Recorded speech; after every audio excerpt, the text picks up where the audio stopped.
Good morning, everyone.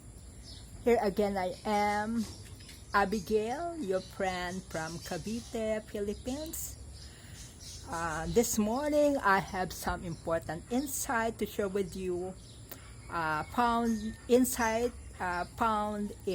Psalm chapter 27, verse 5. This is revelation pertaining to the rapture of the church, pertaining to the harpazo. This week, this verse came very alive to me. It speaks like a rhema to me, and I've seen that this is a revelation pertaining to the coming, the imminent harpazo, imminent rapture of the bride of Christ. Okay, it's written here, Psalm chapter 27, verse 5. This is a psalm of King David.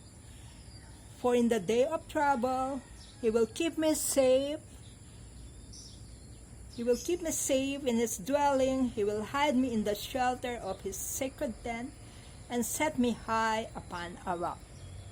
Okay, this for me, it came to me as a revelation about the harpazo. This strengthened the position of a pre-tribulation rapture.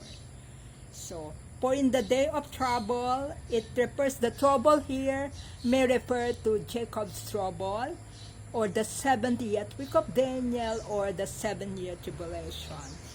It's written here, for in the day of trouble, He will keep me safe in His dwelling.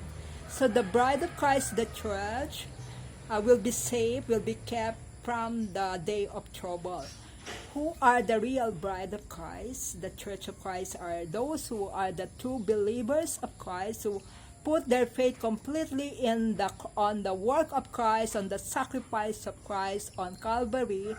They have no other way. They fully trusted the sacrifice of Christ for their atonement, for their redemption. And they have also truly repented from their sins. They have turned their back from sinful ways, from worldly ways. They have turned their back from darkness into light. So those true believers are now truly those who are abiding in the light of Christ and have forsaken, abandoned the sinful life, the darkness of this world, and now are completely abiding in the light of Christ. So they are the true bride of Christ and the church of Christ. They will be kept safe from the day of trouble, so they will be delivered from trouble, from tribulation. It's written further here, He will hide me in the shelter of His sacred tent and set me high upon a rock. So it furtherly strengthened Chuck Norris' position regarding the hidden ones. So on Psalm 83, there are hidden ones there. Psalm 83, it's written in Psalm 83 verse 3, sabi, with cunning they conspire against your people, they plot against those you cherish, or your hidden ones. Those you cherish is the New International Version, while in the King James Version, cherish is written as the hidden ones in the King James Version. So they plot against those you cherish, or your hidden ones. Hidden ones, that's the translation in the King James Version of those you cherish, written in the New International Version. So the Psalm 27 verse 5 furtherly strengthened the position, the interpretation of Chuck Norris, that the hidden ones of Psalm 83 really is the bride of Christ, the church, who will be kept safe from the tribulation, it's written here, He will hide me in the shelter of His sacred tent and set me high upon a rock. So this passage, verse 5 of Psalm 27, strengthened the position of pre-tribulation rapture, and also strengthened the interpretation of Chuck Norris regarding the hidden ones of Psalm 83. So truly, it means that the rapture, the bride, the harpacho, could really happen before Psalm chapter 83 war. So as of today, we are witnessing now somehow could really be the onset of Psalm 83 war based on what's happening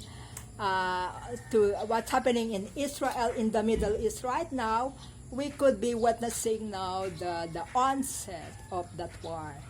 So we should keep our focus on our blessed hope. We should never depart from our blessed hope, for it's the only light of this the darkness in the world. The darkness of this world will continue only to grow darker to the coming months as we approach the timing of the harpazo, of the rapture. So we have to hold on to the light of Christ. We have to hold on to Christ. We have to hold on to our blessed hope as the only hope. So let the light of Christ in us continue to shine farther. Let the light of Christ, we have to hold on to the light of Christ. This is the only light that really shines in the darkness of this world. So through the coming months, we will continue to witness that this darkness in the world now will furtherly go darker. So the light of Christ is the only light that will shine in this dark world, and we should continue to hold on to our blessed hope, the light of Christ. So there's no other way to be delivered but only through the blessed hope, through the rapture. We will find our deliverance, and this, I believe that the deliverance will come before the 7-year tribulation. That deliverance will come to the bride of Christ before the Jacob's trouble, as it was written here in Psalm 27 verse 5. So we have to hold on. So for us, we should never go weary. We should hold on to our blessed hope as the darkness grows darker to the coming days. So we should also continue to reach out to bring the light of Christ to other people who are still in the dark. We should also bring the light of Christ to them. So this again, this is the insight. This verse really came very alive to me this week, and this is one of the verse that impacted me this week. So that's all for today. Again, Maranatha, stay safe, stay blessed. This is your friend from Cavite, Abigail.